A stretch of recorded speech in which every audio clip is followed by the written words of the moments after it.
Y'all, I just thought about some stuff, and please, no matter what it is you believe, please watch this video all the way through. Please take a second and watch it because I'm really curious to see how y'all feel about the things I'm about to say. Let's have a dialogue. Let me turn this down a little bit. There we go. Okay, so I have been looking into the theory of evolution recently on both sides and just keeping an open mind about it and just listening, because I feel like in order to come to a conclusion about something or really form an opinion about something, you have to hear out both sides. So I'm not gonna go in on the theory of evolution today. I'm not going to do that. We don't need to do that. I want to talk about what the theory of evolution doesn't cover. The most important part of life for humans: consciousness. The theory of evolution doesn't cover consciousness. The theory that is evolution could only affect physical attributes, not consciousness. Science really doesn't know much about consciousness at all. I've realized they've looked into it, they've thrown around different ideas, and they have no idea. They don't. They kind of skirt around and they break dance around consciousness, but they really don't understand it, and they can't explain it to us at all. Now, I know that certain scientists have suggested the idea that consciousness is a part of the brain itself, that it's a property of brain activity and linked to brain activity. The brain can evolve, is their point. So the consciousness just evolved with it. But if that's the case, how do we explain the many cases where people have died, been pronounced brain dead for extended periods of time? I just watched a video of this man that was dead for 20 minutes. He talked about his experience, first watching himself and looking down on his body, floating over his body, and then going to another place and it being the most peaceful thing he's ever experienced. And then God telling him, it is not yet your time. You have more to do. And sending his consciousness back to his body. Let me see if I can find his name. Hold on. His name's Scott Drummond. Now, that man that was pronounced dead for 20 minutes was a Christian. There's also an atheist man who died from drinking contaminated water in 1980. His name's Brian Melvin. He wrote a book that I'm about to read. It's coming in the mail. He was a militant atheist. He was like, no, God is not real.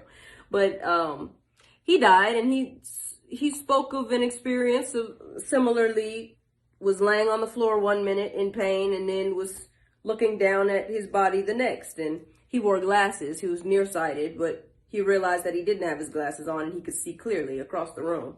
And this man also talks about his experience of first meeting Jesus and Jesus saying some things to him. Long story short, his experience was different than the first man's, but I'm excited to read this book. And he came back. Jesus sent his consciousness back to his body. If it is true that the consciousness is just simply tied up in some part of the brain and is connected to the brain activity, once you're brain dead, shouldn't your consciousness die with it?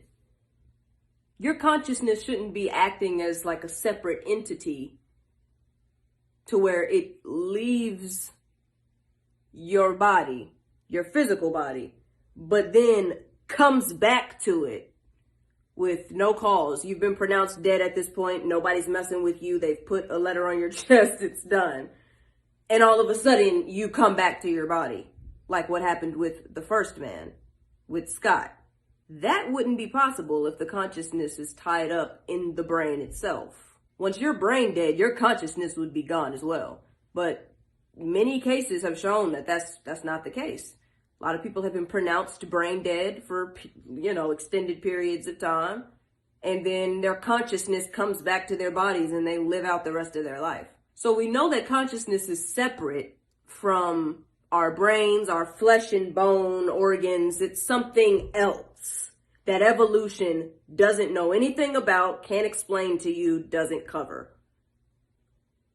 What is consciousness? Where does that come from? I know that a lot of people are going to say, well, I mean, it's the universe. Like, the universe is intelligent, and it is intelligent enough to be able to create all of this, to create our Earth, to create the solar system and our galaxy and the many other galaxies and our universe and us as humans and animals and all life. What the freak? Yo. My light just turned off for no reason. What the freak? The freak was that? Back to what I was saying. I want to ask something. Just a very straightforward question. And this is just to start a dialogue about it. It's not to try and convince anybody or convert anybody or any of that. This is where I can talk about the things that mean something to me and that I'm curious about and I want to talk about. So, you cannot convince me or anybody else, I'm sure, that the universe has no sort of intelligence behind it being created. What's the main difference between giving that credit to the universe itself and giving it to the creator, God? What's the main difference? Because to me, the main difference is God holds us accountable. The universe doesn't. The universe just kind of did its thing, and then, okay, there you guys go. You live your life, and there's no real meaning to it. There's no, you came from the dirt, to the dirt you will return. When your heart stops beating and your brain goes dead, that's it. There's no consciousness. There's no anything. Intelligent design, higher power that has capabilities that we as humans do not have to be able to create a universe, create galaxies, create our solar system, create planet Earth, create humans, create, animals and insects. That is God. It's just a lot of times people take God's name out of it and they don't want to call it God. Like, for instance, if I drew something, if I made a sketch in my sketchbook, which is somewhere around here, and then I showed it to somebody and I was like, hey, look what I just sketched. And they were like, wow, look at this sketch. This sketch is so gifted. This sketch is so talented. Look at how gifted this sketch is. It's like giving the credit of the sketch to the sketch itself as opposed to the artist that sketched it. If we just relied on the theory of evolution and say, okay, this is what gave us life, this is what put us here, we wouldn't have consciousness. It wouldn't exist. We wouldn't be different from each other. We would just look different physically. Consciousness makes us different from each other. It makes us alive.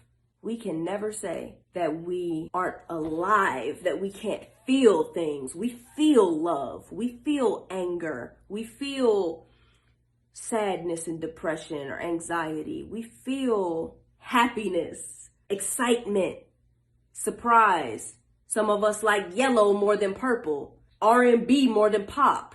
We like baggy clothes more than fitted clothes. We like our hair short more than we like it long. Like, we're alive and we're all different. Even twins, they could look exactly the same, identical twins on the outside.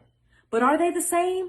No. They like different foods. They like to dress in their own way. They like different genres of music or movies. One of them likes horror. One of them likes romantic comedies. They're different. They're not the same person. That's their consciousness.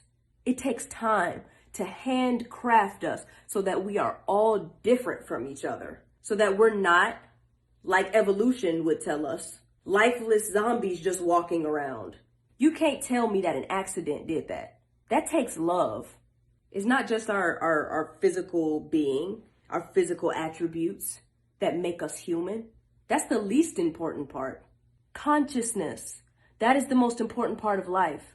And science cannot explain to you what it is. It's because they've closed certain doors in their mind. They're not considering every possibility. Not for scientific reasons, but for personal reasons. That is why they cannot explain to you what consciousness is. And those exact doors that they've closed is where the truth lies.